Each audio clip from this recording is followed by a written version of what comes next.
আজকে যে টপিক নিয়ে কথা বলবো সরাসরি টপিকে চলে যাই, কোথাও না বাড়ালাম। সো আসলে আজকের ব্যাপারটা হচ্ছে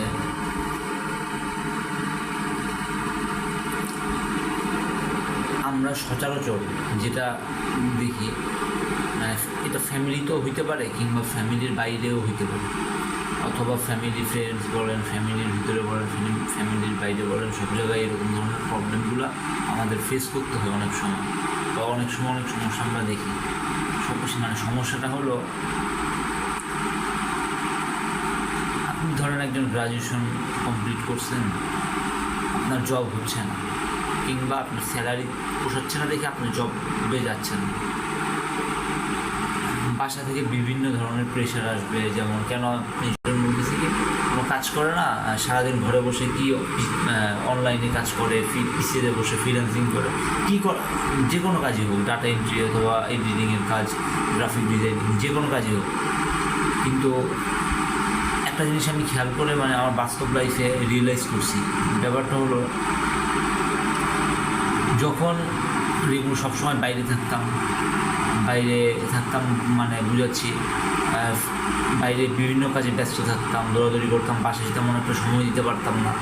তখন ফ্যামিলি থেকে বললো তোর মানসিক সমস্যা আছে, বা বন্ধুরা বললো ওর সমস্যা আছে, ওই রকমই ঘোরাফেরা করে। টোটো কোম্পানির ম্যানেজার, মানে সহজ হিসাব, ও টোটো কোম্পানির ম্যানেজার, ওর মানে ইজি খুব, মানে ওর কোনো কাজ কাম নেই, ব্যস্ত থাকে।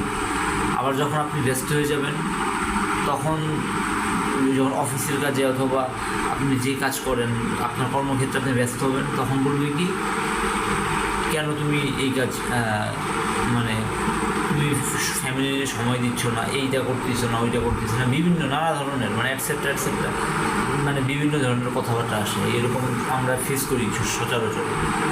আসলে এখন এত কিছু ফেস করার পরও আমাদের কিন্তু চলতে হয়, রাস্তায় চলতে হয়, ফিরতে হয়, থাকতে হয়, মাইনে নিতে হয় অনেক কিছু। সো আমার মানে সেই সব লোকতে যারা এই কোশ্চেনগুলো করে, আমরা কিন্তু দেখা গেছে একটা অলস মানুষ, একটা ছেলে ধরেন ও সারাদিন ঘরে পড়ে থাকে, ঘোরাফেরা, টোটো কোম্পানির ম্যানেজার, ও কিছু করেন, ওর ফ্যামিলির সবাই ওকে মনে করেন ছোটো করে, কিংবা ওকে একটু মানে কী বলবো আপনার, একটু ডাউন চোখে দেখে।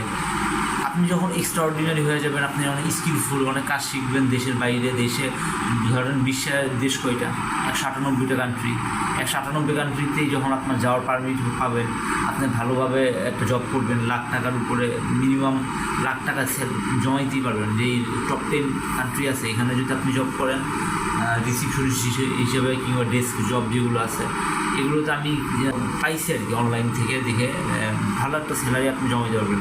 তখন আবার মানুষ কী বলবে, ছেলে বাপ মাকে সময় দেয় না, বা বাপ মার ঠিক মতন সেবা যত্ন করা না, এই সমস্যা ওই সমস্যা নানাবিধ। তাহলে আমরা যাবো কোথায়? মানে আমার কোশ্চেন হচ্ছে, যদি এরকম হয়, কিছু করলেও দোষ, কিছু না করলেও দোষ, মাঝখানে থাকলেও দোষ, তাহলে করবেনটা কি? মানে আমার কোশ্চেনটা হচ্ছে এই জায়গায়, তাহলে আপনি করবেনটা কি? আপনি কথা মানে এখন লাস্ট একটা অপশন আছে, অপশনটা কি, কানে যদি ইয়ারফোন দিয়ে বসে থাকেন, যা বলার বলুক, কানে দিয়ে না। কারণ এরকম সিচুয়েশন আমরা সচরাচর যারা বেকার আছি, বা যারা বেকার, আমি অবশ্য বেকার না, তবে যারা বেকার তাদের এই প্রবলেমগুলো ফেস করতে হয়। সো আমার কথা হচ্ছে ভাই, আছে লোকে কিছু বলে, এইসব শুনে লাভ নাই। আর বিশ্বকবি রবীন্দ্র রয়্যাল লেখা কবিতা, আপনি যদি 2 টাকার মানুষকে 5 টাকার দাম দেন, তখন তো আপনাকে সেটার ফলাফলস্বরূপ সে আপনাকে একটা ফিডব্যাক দিবেই। আর আপনি যদি 5 টাকার লোককে 2 টাকার দাম দেন, সেটারও একটা ব্যাক পাবেন। সো তেমন কিছু আর বললাম না, আজকে এই পর্যন্তই। আশা করি বুঝতে পারছেন কী বলতে চাচ্ছি বা কী বুঝাতে চাচ্ছি। So that's it.